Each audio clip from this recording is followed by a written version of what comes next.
കൃഷ്ണ ഗുരുവായൂരപ്പ ശരണം. പൊന്നുണിക്കണ്ണൻ്റെ ഉഷപ്പൂജാലങ്കാരം രാവിലെ 4 മണിയോടുകൂടി മലർനിവേദ്യം കഴിഞ്ഞ് ശ്രീകോവിൽ നട തുറന്നു. പൊന്നുണിക്കണ്ണനതാ ശ്രീലകത്ത് പുഞ്ചിരിച്ച് നിൽക്കുകയാണ്. നെയ്വിളക്കുകളെല്ലാം നിറഞ്ഞ് കത്തുന്നുണ്ട്.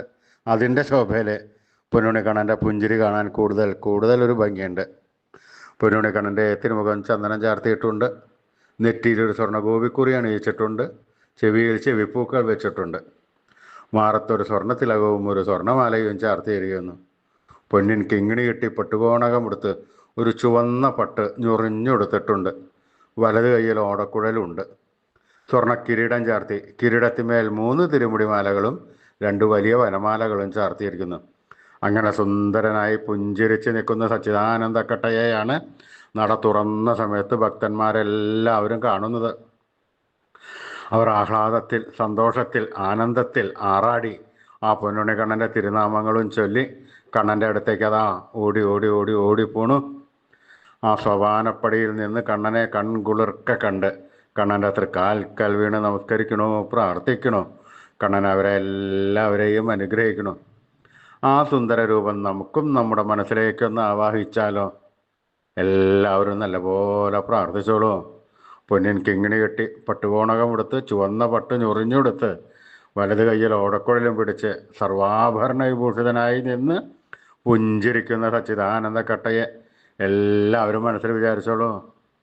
നല്ലപോലെ വിചാരിച്ചോളൂ ആ പൊന്നുണ്ണീനെ.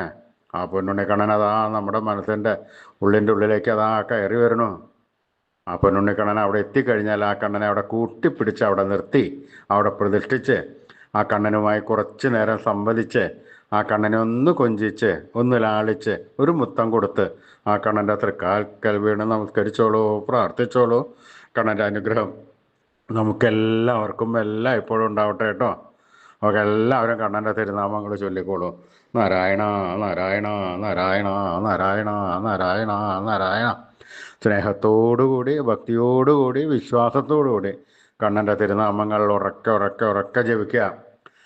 അത് കണ്ണൻ കേട്ട് കഴിഞ്ഞാൽ നമ്മൾ കൊടുത്ത സ്നേഹത്തിൻ്റെ ഇരട്ടിയിലധികം സ്നേഹത്തോടുകൂടി കണ്ണൻ നമ്മുടെ അടുത്തേക്ക് അങ്ങോട്ട് ഓടി വരും. എന്നിട്ട് നമ്മുടെ ഒക്കത്തൊക്കെ ഒന്ന് കയറിയിരുന്ന് നമുക്കൊരു മുത്തം തന്ന് പിന്നെ വേണ്ട സമയത്ത് വേണ്ടതെല്ലാം വാരിക്കോരി തന്ന് കണ്ണൻ നമ്മളെ അനുഗ്രഹിക്കും. അതുകൊണ്ട് എല്ലാവരും കണ്ണനെ സ്നേഹത്തോടുകൂടി വിളിച്ചോളൂ. നാരായണ നാരായണ നാരായണ നാരായണ നാരായണ നാരായണ.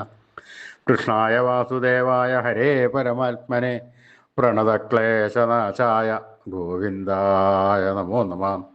കൃഷ്ണായ വാസുദേവായ ഹരേ പരമാത്മനെ പ്രണതക്ലേശനാശായ ഗോവിന്ദായ നമോ നമഃ. കൃഷ്ണായ വാസുദേവായ ഹരേ പരമാത്മനെ പ്രണതക്ലേശനാശായ ഗോവിന്ദായ നമോ നമഃ. അച്യുതാനന്ദ ഗോവിന്ദ അച്യുതാനന്ദ ഗോവിന്ദ അച്യുതാനന്ദ ഗോവിന്ദ. ഈ നാമത്രയ മന്ത്രം എല്ലാവരും ദിവസേന ഉപാസിക്കുക. നിത്യവും ഉപാസിച്ചു കഴിഞ്ഞാൽ നമുക്ക് ആയുരാരോഗ്യ സൗഖ്യം, സർവ്വസമ്പൽ സമൃദ്ധി, സർവ്വ ഐശ്വര്യം, സന്തതി പരമ്പരകൾക്കെല്ലാം ശ്രേയസ് ഉണ്ടാവുന്നതാണ്. അതുകൊണ്ട് എല്ലാവരും നാമത്രയ മന്ത്രം ദിവസേന ഉപാസിക്കുക. ഋഷീശ്വരന്മാർ തലമുറകൾ കൈമാറി തന്ന ഈ അമൂല്യനിധി നമ്മൾ വിട്ടുകളയാൻ പാടില്ല. നമ്മൾ ഉപാസിക്കണം. അതുമാത്രം പോരാ, നമ്മുടെ വരും തലമുറകൾക്ക് അത് ഉപദേശിച്ചു കൊടുത്ത് അവരെ കൊണ്ട് ഉപാസിപ്പിക്കുകയും വേണം. ഈ കലികാലത്ത് ജപിക്കാൻ പറ്റിയ ഉത്തമമായ മന്ത്രം കൂടിയാണിത്.